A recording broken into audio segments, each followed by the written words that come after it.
Good morning, everybody. Welcome to this collab. This is the what I would not eat, 5 things I would not eat on Weight Watcher collab. And this is hosted by the marvelous Bobbie from Mother of One.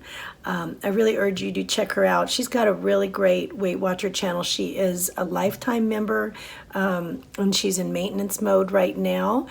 She's got so many neat things to share from her experience of getting there.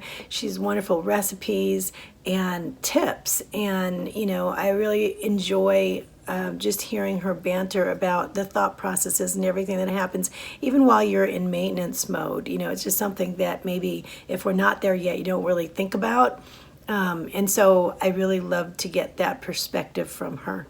Okay, without further ado, I have thought about this for so long, and I thought, there are many things that I stay away from while doing like Weight Watchers. I usually use iTrack Bites, the program, but I follow the Smart Point plan on iTrack Bites. Okay, so there are a few things that I'm going to share with you that I really try to stay away from. And number one, it would be chicken wings. And I know a lot of people still say, oh, you can have them, make them in the air fryer. You can just, I know you can still have chicken wings. I know you can have everything on Weight Watchers. But the reason why I stay away from them is because I would just be more frustrated, I think, coming out. Usually if I'm going to have chicken wings, I'm not just going to make chicken wings for myself. I'm going to make them for my family. Number one, chicken wings is kind of expensive, and so it's a lot more for very little, and so it doesn't really hit the budget really well. But as far as being on program, I would want to eat the kind of wings my family would want, and the kind they would want. There's just no way that I could have more than a couple, and there's just no point. I'm not going to be full on that amount of chicken wings that I could have for the amount of points that's livable for me, unless I'm having them with a side of pizza. And if I'm going to have them with a side of pizza, quite honestly, I mean, there goes the rest of the night. Why not stop for donuts or something on the way home? It doesn't propel me into the successful lifestyle that I want. So it's like, I know I could have them, but for me it's more trouble than they're worth. I might just try the air fryer thing at one point, but again, like I said, I don't want to just have 3. Maybe I want to have 5. Maybe I want to have 8. Maybe I want to not worry about it, right? It's just like chicken wings. It's just, I don't know. There's just more fat than lean protein meat on them. And so it's not, I tend to just shy away from them. So anyway, let's go on to the next one. Hope I didn't offend all the chicken wing lovers, but let's go on to the next one. The next thing that I try to stay away from on Weight Watchers is cheesecake. And that I'm not talking about Weight Watcher cheesecake. I'm talking about like real full fat Cheesecake Factory like cheesecake. And the reason why is because it is just way too much baggage for, we go to the buffet, on one night a week, and we have our date night, and they have a marvelous sugar-free cheesecake there, and it's in a little tiny piece.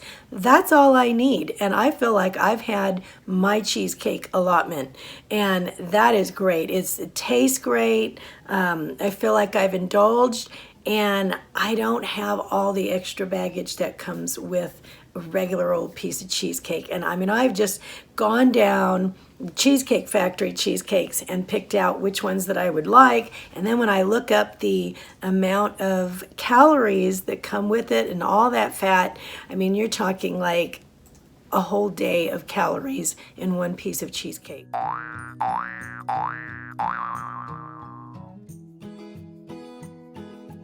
And it's just not worth it to me to blow everything on that because I don't like cheesecake that much, right?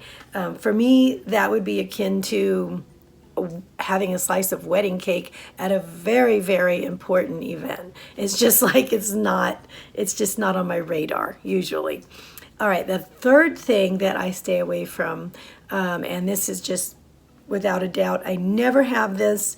It is soda, sugar-filled soda. I do drink diet soda, and I don't feel bad about it. I don't have an overindulgence of it, but I will have it maybe once a day, maybe once every couple days.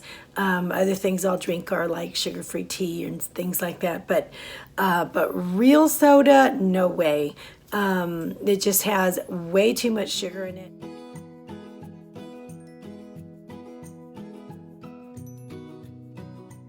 And it's not worth it. If I'm going to have that amount of sugar, I'd rather have it by indulging in something that's beautiful and I feel like it's worth it.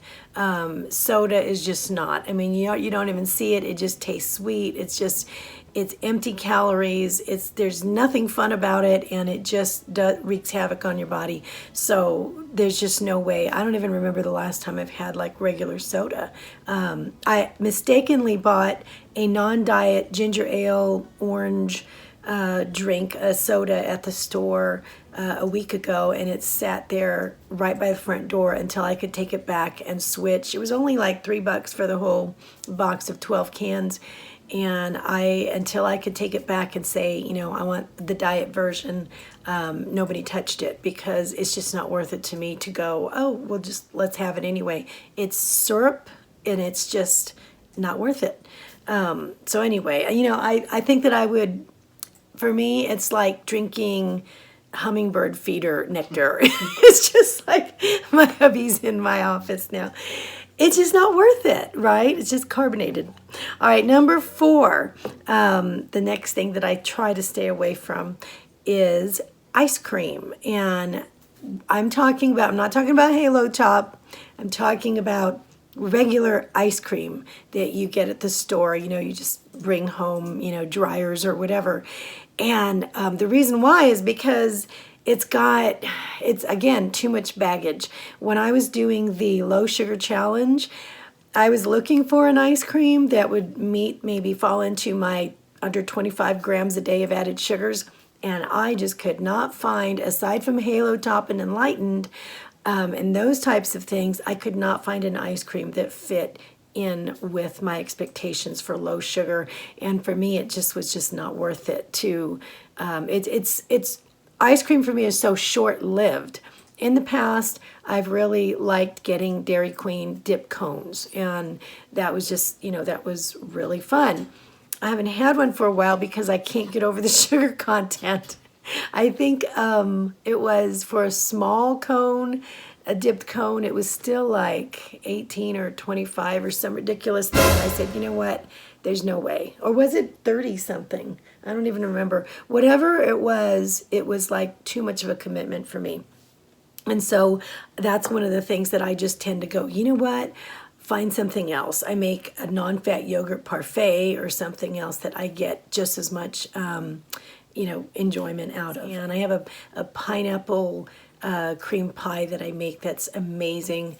And I think it's, all in all, it's like 9 points, smart points, and that's definitely worth it. Okay, so the last thing that I try to stay away from, and then on the ice cream subject, I have to say I've been pretty disappointed with the Enlightened and the Halo Top. And the reason why is because I get them home and, they're in the freezer forever, and it's like they're full of air or something. They collapse when I'm going to have them. And that's starting to irritate me. I don't like the texture of them when you're going to serve them. They're sticky and they're melty. It's almost like the melty stuff that you get home and the ice cream's in the heat. You get home, you open it up, and you see all this melty stuff at the top, right? It's like that's the whole carton of ice cream after it's been in the freezer for 24 hours. And it's just like the ice cream stopped working. It just doesn't make sense to me. But anyway, so I'm a little bit kind of like stepping back from the ice cream for that reason. All right, the last thing, number 5, that I try to stay away from while on Weight Watchers is cheese trays at parties. I try to really watch my cheese intake. I don't stay away from cheese. I love cheese, but when I used to be low carb years ago, I would go to parties and then I would get a hold of all those little squares of cheese and I would just fill my plate with half of my plate would be like cheese squares, right? And I thought, oh, Melly, I'm doing a great job here having a low carb plate. And lo and behold, you know, I may have been gaining weight because every little square is an ounce of cheese. And looking at that, looking back at that, looking at points now that adds up to, it's an awful lot.